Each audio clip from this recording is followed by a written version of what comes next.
Hi there! If you're having trouble with the attachment of your rake, there's a few things that we can take a look at and troubleshoot to make sure that the rake is attached properly. One of the things that we can check is on the side of the unit. When the rake is attached, if it's improperly attached, there will be a gap between the rake and the motor housing unit. If the side is attached, you'll see that there is no gap between the rake and the motor housing.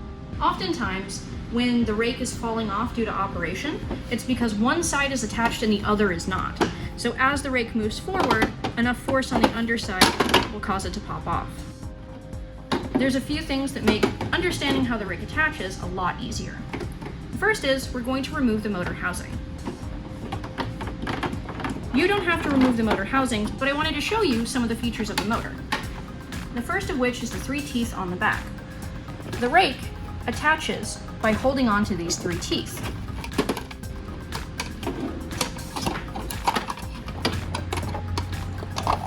They clip onto the back and just stay. On the underside, there's a lip and then 2 pegs that go over top the lip that hold it into place. It's just held in by force. So the rake actually attaches by flexing over top the unit's housing. When you are actually putting the rake back on, the motor housing will be like this, which makes it a little bit more interesting to get it on. How I'm taking it off is I'm grabbing the motor housing and squeezing to pull it away from the rake, pulling the rake away from the motor housing, and pulling it up. We do that on the other side to show you. Squeeze, pull, and it'll come right off. Let me show you that with the motor back in place.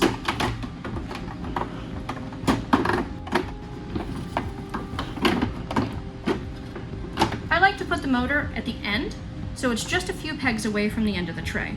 This allows me to make sure that the motor's in place parallel to the edge of the tray and it's straight. So when reattaching the rake, it's actually very simple.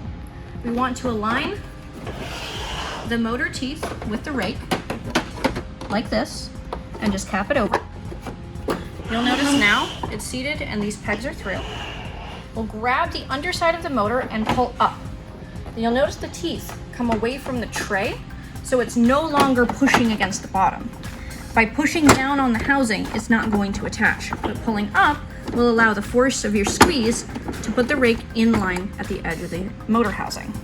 So now, to check to see if I've done it correctly, there should be no gap between the motor housing and the rake.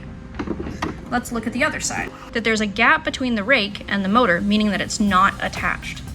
All we have to do is grab the motor housing between the 2 pegs, the 2 teeth on the end, squeeze, pull the rake forward and down.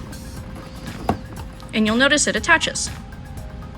And that's it. That's reattaching your rake.